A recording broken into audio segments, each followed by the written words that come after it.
Всем привет! Сегодня я расскажу вам, как купить дом в Японии, даже если вы турист.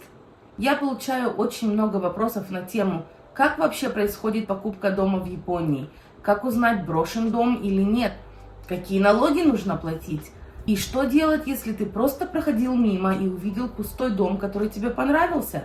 Сегодня я отвечу вам на все эти вопросы. Первый вопрос. Допустим, я турист, нахожусь в Японии, нашел, вероятно, пустующий дом, судя по внешнему виду, который мне понравился.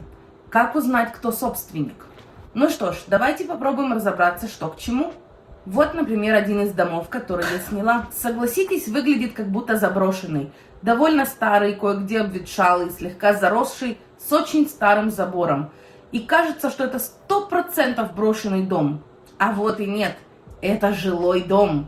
А вот другой пример.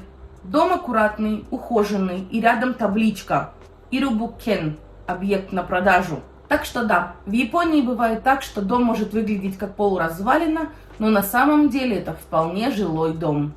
Там могут жить пожилые люди, которые, например, не делают ремонт или просто не имеют денег на это. А также может быть, что хозяин бывает в этом доме всего лишь раз в год. Так что внешний вид ничего не говорит о том, заброшен ли этот дом или нет. Поэтому, если хочешь понять, продается ли дом, смотри не на внешний вид, смотри на табличку. Там обычно пишут номер агентства, имя риэлтора и иногда QR-код на сайт с подробностями. А вот если там нет таблички, то тогда это может быть все что угодно. К примеру, частный дом или аренда, или это пустой дом, но он на содержании. Вы не можете заходить на территорию дома, чтобы проверить, пустой этот дом или нет, ведь это может оказаться чьей-то собственностью, а вас могут принять за грабителя, ну и, соответственно, вызвать полицию. Так что не судите слишком быстро. В Японии внешний вид дома не всегда совпадает с его историей. Вопрос номер 2.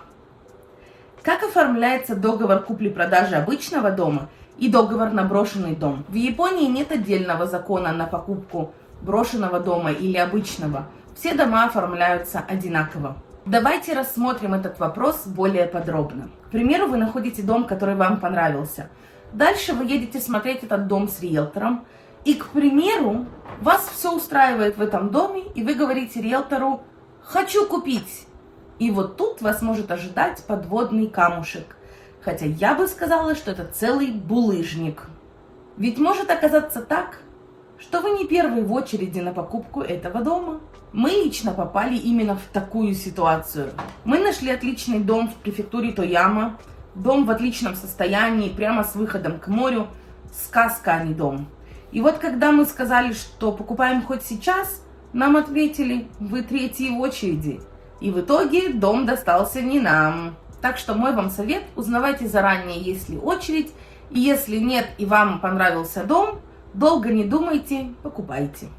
В Японии все по-честному. Кто первый сел, тот и съел. Здесь не торгуются, не перебивают цену. А поверьте, я пыталась. А теперь представим, что вам удалось заполучить дом. Поэтому давайте перейдем к его оформлению. Напоминаю, что сейчас мы рассматриваем вариант покупателя с туристической визой. Итак, вам понадобится: первое – загранпаспорт с действующей визой. Второе – контактный номер телефона. Важное замечание, он обязан быть японским, для того, чтобы агенты могли с вами связаться. Говорю из личного опыта, иностранный не подходит. И третье, иногда требуется подтверждение адреса в Японии. К примеру, если на этот момент вы где-либо снимаете квартиру, или, как это было в нашем случае, мы проживали в гостинице, и мы должны были предоставить бронь. Ну, а дальше начинаются моменты, о которых, к сожалению, никто не говорит. Конечно, для туриста есть свои сложности. К примеру, турист не может открыть банковский счет в Японии, а это приводит к тому, что вы не можете оплатить стоимость дома безналичным платежом, поэтому вы обязаны иметь всю сумму наличными. Сам договор купли-продажи оформляется у нотариуса. Мы также ездили к нотариусу, подписывали там документы и вносили залог. Залог обычно составляет 5-10% от стоимости дома и оплачивается сразу при оформлении. После этого все документы отправляются на регистрацию, и где-то через неделю-две, может быть чуть-чуть больше, вы становитесь официальным владельцем недвижимости. Хочу напомнить вам, что даже если вы в статусе туриста приобрели дом в Японии, это не дает вам никаких дополнительных привилегий. Вы все так же не можете получить гражданство, вы не можете получить на вид на жительство. Все, что вы имеете, это только право собственности недвижимостью. Вопрос номер 3. Какой налог на дом и на землю, и как часто он платится? Для начала, при покупке дома в Японии вы оплачиваете регистрационный налог и гербовый сбор на оформление договора.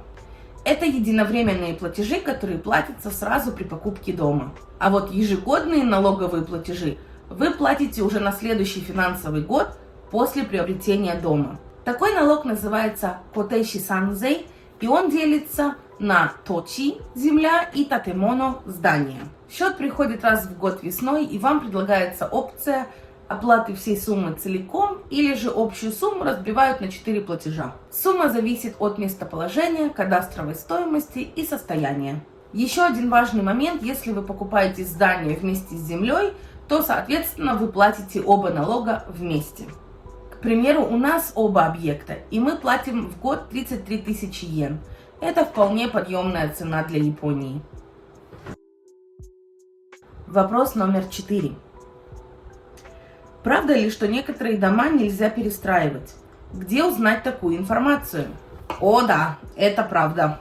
В Японии существуют зоны землепользования, которые называются йото-чиики. У каждого участка есть свое значение. Это может быть жилое строительство, коммерческая, зеленая зона или охраняемая территория. Итак, давайте рассмотрим несколько причин, по которым нельзя перестраивать дома. Например, участок может находиться в зоне повышенного риска пожаров. Или же, к примеру, земля может относиться к исторически значимой территории. Также одной из причин может быть то, что дом находится слишком близко к дороге и не соответствует современным нормам. А еще есть ограничение, которое называется сайкен чикуфка. К примеру, если вы снесете старый дом, новый вы уже не сможете построить. Итак, где же можно узнать информацию о данных ограничениях? Прежде всего, вы можете обратиться в мэрию, в отдел, который называется Кенчикука. Второе, вы можете обратиться в отдел, который называется Хоуму-кёку, это кадастровая выписка. И третий вариант, вы можете узнать данную информацию у риэлтора, так как он обязан проверить все эти данные перед сделкой. Вопрос номер 5. Если дом с долгами, кто их оплачивает? В Японии все долги должны быть погашены до сделки. Если, к примеру, есть ипотека, залоги или налоговые долги, все это обязан оплачивать продавец. Обычно данную информацию вы можете узнать у нотариуса или риэлтора, так как они обязаны это знать. Но если, к примеру, случилось так, что вам не предоставили данную информацию, вы можете смело запросить документ, который называется Токибо Тохон.